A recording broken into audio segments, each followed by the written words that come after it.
Friends, my name is Vinay Sharma and you are watching our YouTube channel grow with Vinay Sharma, जहां पर आप सीख रहे हैं अंग्रेजी को अंग्रेजी में सोचकर कैसे बोलें। In this lesson, I am going to teach you how to introduce yourself effectively and dynamically. Friends, when you go to any interview, when you go to any business meeting, when you go to any seminar, when you are on the stage, when you have a party, when you talk to people, you need to introduce yourself. Most of the time, people ask you to introduce yourself. और तो क्या, जब किसी की क्या होती है, शादी। जी हां, आजकल हर रिलीजन में परिचय सम्मेलनों का दौर चल रहा है। उस परिचय सम्मेलन में होता क्या है, boys and girls they are invited on the stage and they are asked to introduce themselves. तो सोच लो, जितने बेहतरीन तरीके से आप अपने आप को वहां पर इंट्रोड्यूस करेंगे, और यदि आपने इंग्लिश में कर दिया तो सोने पे सुहागा, उतने ही अच्छे लाइफ पार्टनर मिलने का चांस ज्यादा होता है।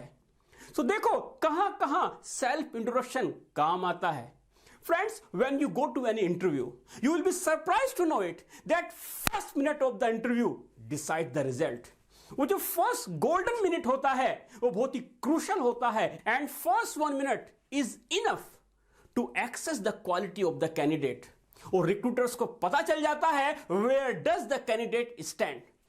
तो उस फर्स्ट गोल्डन मिनट में आपको अपने आप को इस तरह से रिप्रेजेंट करना है, आपको अपना इंप्रेशन इस तरह से बनाना है ताकि रिक्रूटर को लग सके that you are the right person for this job, you are fit for this job and you deserve this job.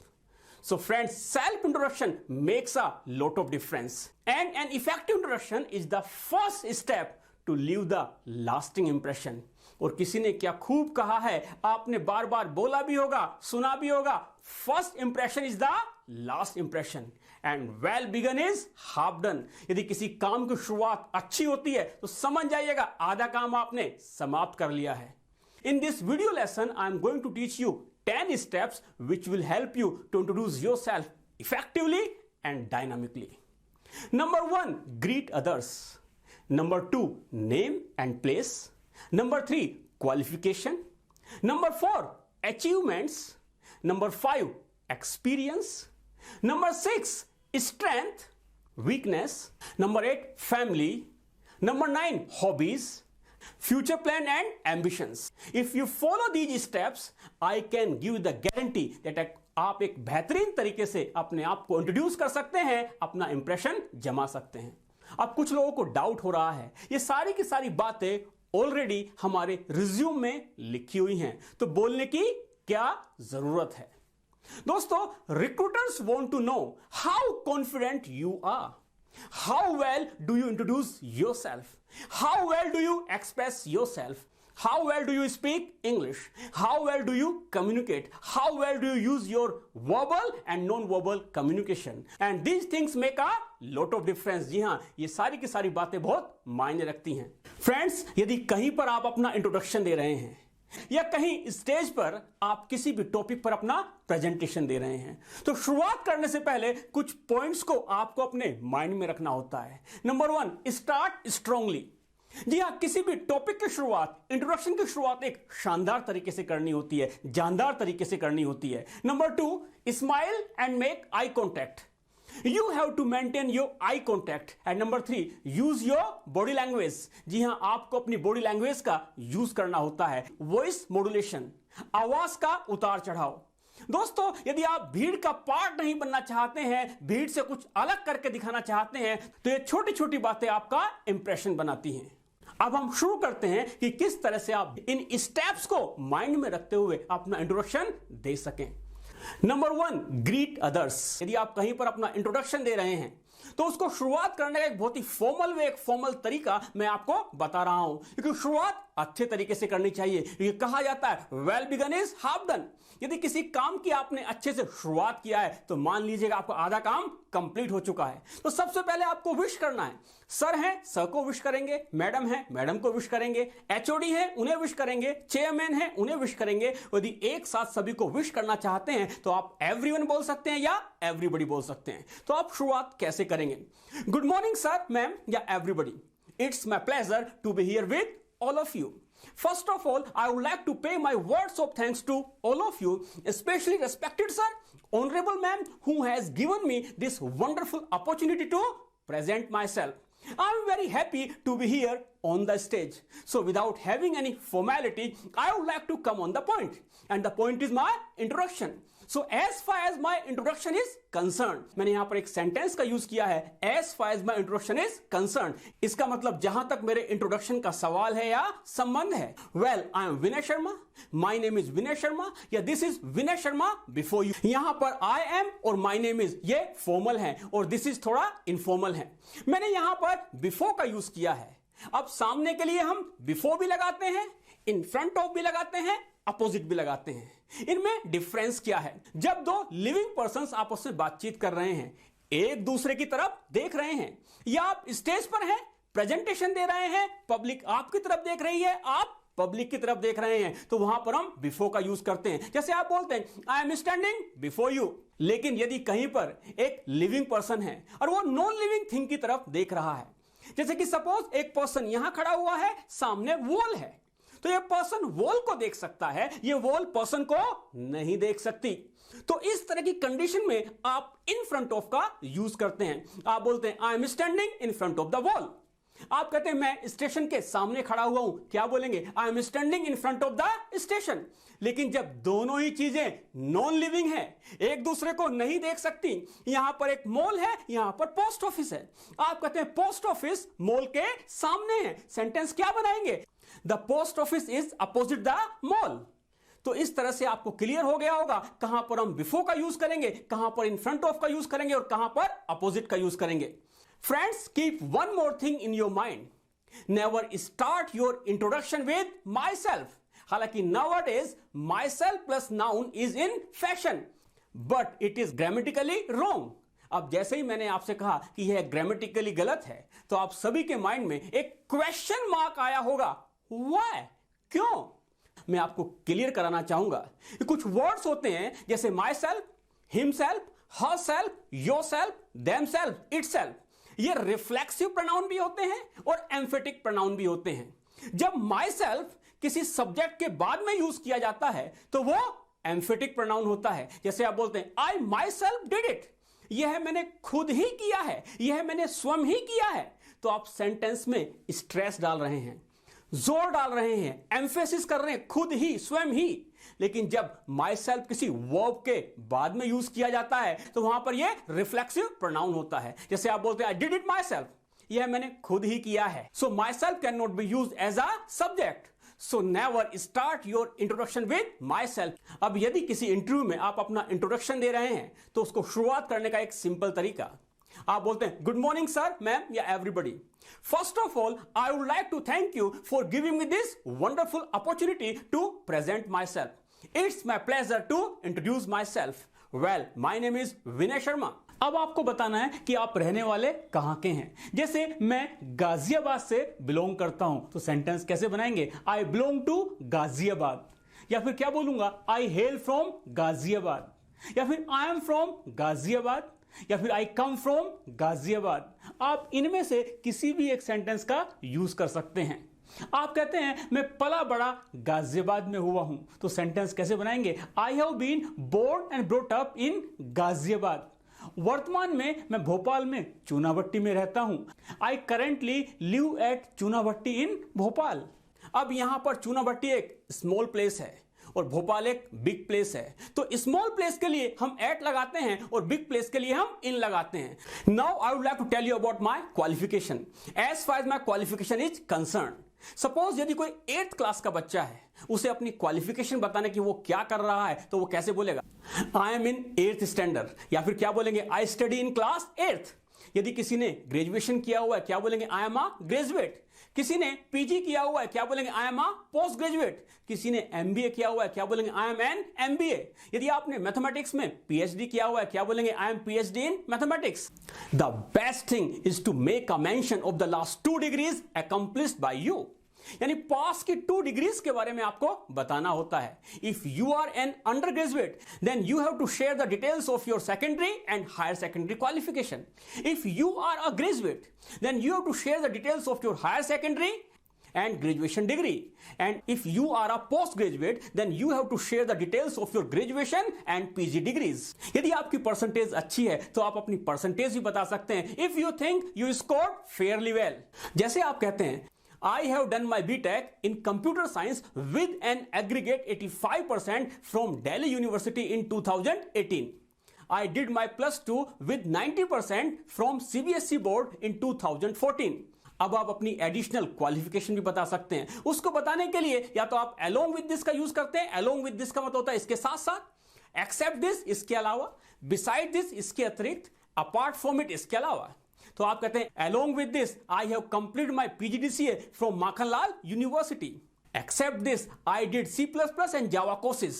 यदि आपकी स्टडी अभी चल रही है, जारी है, तब आप कैसे बोलते हैं? आप बोलते हैं I am currently doing या pursuing my BSc, BCA, MCA, MBA, BTech from university.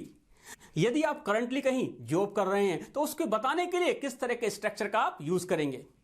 I work at for plus the name of the company plus as plus a या n plus designation. जैसे आप बोलते हैं कि मैं HDFC में as a sales executive काम करता हूं, तो सेंटेंस कैसे बनाएंगे? I work for HDFC as a sales executive. सबसे पहले यहां पर एग्जीक्यूटिव नहीं बोलेंगे, इसका जो राइट प्रोनाउंसिएशन होता है वो क्या होता है? एग्जीक्यूटिव. जैसे आप बोलते हैं मैं HCL में एज अ सॉफ्टवेयर इंजीनियर काम करता हूं, तो सेंटेंस कैसे बनाएंगे? I work for HCL as a software engineer. यहां पर भी आप एक चीज को अपने माइंड में बैठा लीजिएगा. यहां पर इसकी जो राइट प्रोनाउंसिएशन होती है वो इंजीनियर नहीं होती है. क्या होती है? इंजीनियर होती है. Now coming to my achievements. As far as my achievements are concern, सबसे पहले तो आप यह नहीं बोलेंगे कि I don't have any achievement. मुझे अब तक की लाइफ में कभी कुछ मिला ही नहीं है. आपने अपने स्कूल लाइफ में, कॉलेज लाइफ में एक्स्ट्रा करिकुलर एक्टिविटीज में पार्टिसिपेट किया होगा, या तो किसी स्पोर्ट्स में, सिंगिंग में, डांसिंग में, स्पीच कंपटीशन में, पोएट्री में. कहीं ना कोई आपको मेडल मिला होगा, कोई अवार्ड, कोई रिवार्ड, या एटलीस्ट कोई ना कोई सर्टिफिकेट मिला होगा.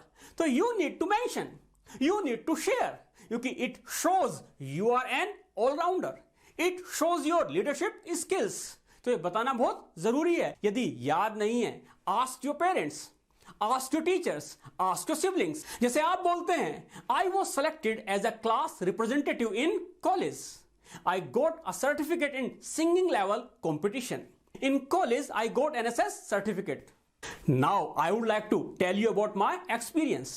As far as my experience is concerned, मुझे टीचिंग में 2 साल का एक्सपीरियंस है. कैसे बोलेंगे? I have 2 years experience in teaching.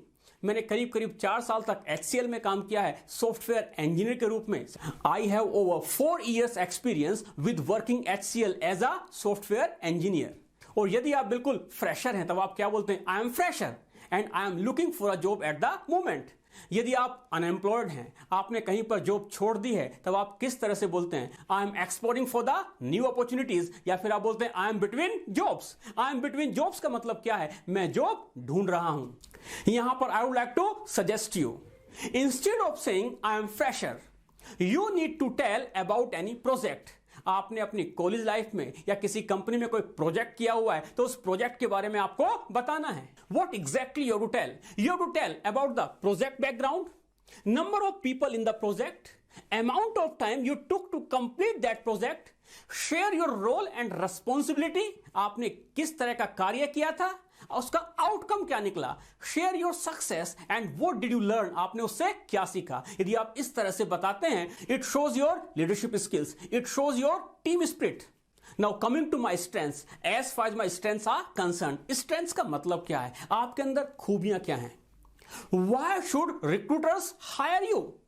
I am an optimistic, hard worker, self-motivating, self-disciplined and dedicated towards my work.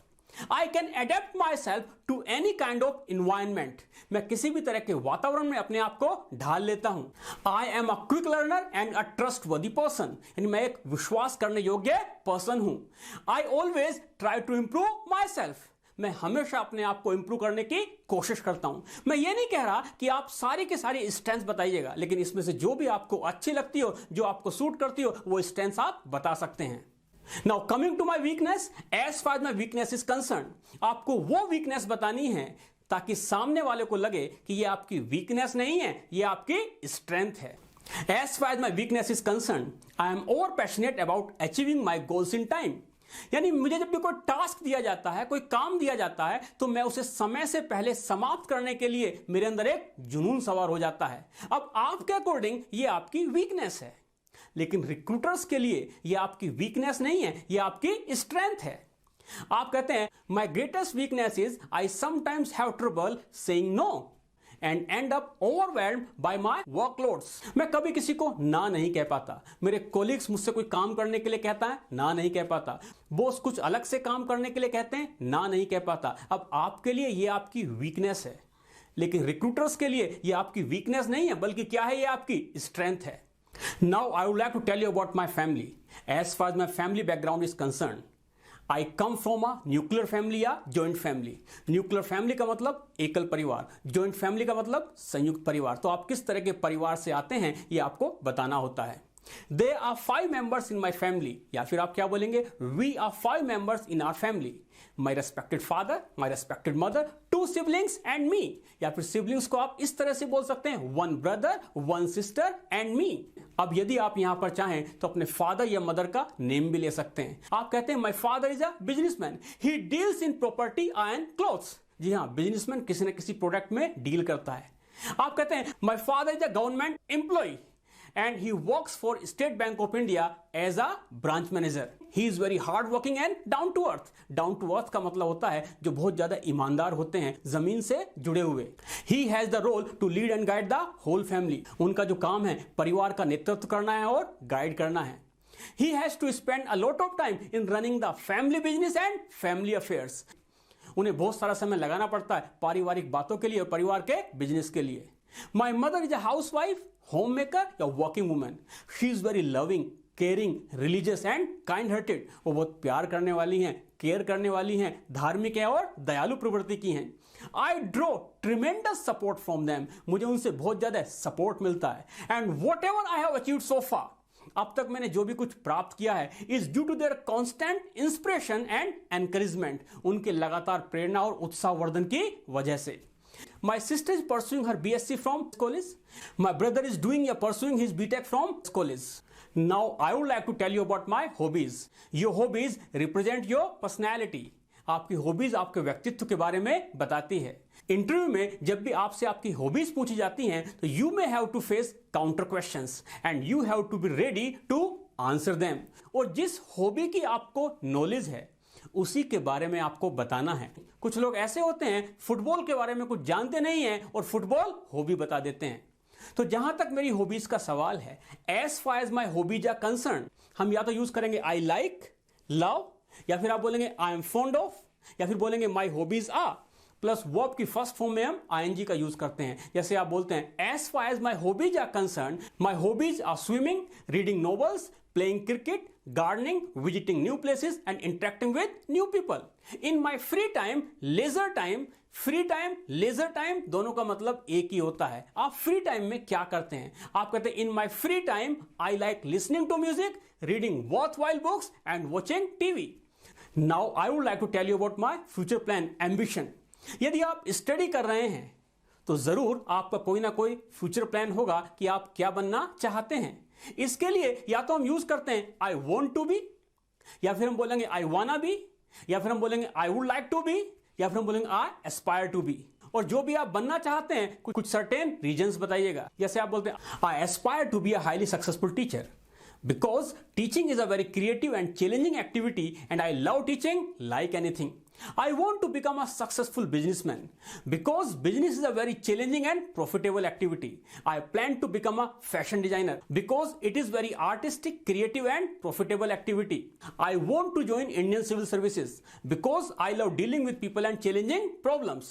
जब आप इंटरव्यू फेस करते हैं तो आपको अपना एम्बिशन बताना होता है, अपना गोल बताना होता है कि आपका शॉर्ट टर्म गोल क्या है, आपका लॉन्ग टर्म गोल क्या है। आप कहते हैं my short term goal is to get placed in a reputed company like yours which will give me an opportunity to enhance my skills and knowledge. My long term goal is I want to be one of the reasons for success of my organization. I want to see my organization as a benchmark to other organizations. यानी मैं अपनी organisation को दूसरी organisation से आगे बढ़ते हुए देखना चाहता हूं और सफलता का एक रीजन बनना चाहता हूं। अब जिस तरह से आपने अपने इंट्रोडक्शन की शुरुआत एक शानदार तरीके से की थी, तो उसका अंत भी उतना ही अच्छा होना चाहिए। तो इंट्रोडक्शन का एंड कैसे करेंगे? आप बोलेंगे It was all about my introduction. So again, thank you for your kind cooperation and listening with patience. या फिर आप बोलेंगे That's all about me, sir. So thank you for giving me such a wonderful opportunity. I hope आपको clear हो गया होगा कि किस तरह से आप एक डायनामिक इंट्रोडक्शन दे सकते हैं। और यदि इन सारे के सारे स्टेप्स को अपने माइंड में रखते हुए आप किसी इंटरव्यू में इस तरह से अपने आप को इंट्रोड्यूस करते हैं, अपना इंट्रोडक्शन देते हैं, so I can give you the guarantee कि आपको 100% सफलता मिलेगी और 100% आपका सिलेक्शन होगा। Dear English learners, you can also join a online spoken English course, an online spoken English course designed just for you, a new concept of learning which is really going to help you to improve your English. So take your English to the next level in just 2 months with a qualified English trainer, over 22 years of experience of teaching English and trained more than 1 lakh students. You will have a live session daily. Friends, this program has changed many lives and you could be next. For more details, visit our website thevineysharma.com. I hope you like this video lecture. यदि अच्छा लगा हो, like करिएगा, share करिएगा। यदि अभी तक आपने हमारे YouTube चैनल को सब्सक्राइब नहीं किया है, सब्सक्राइब करिएगा। Thank you so much for watching this video lecture. Keep learning, keep practicing. Do take care of yourself. जय हिंद, जय भारत।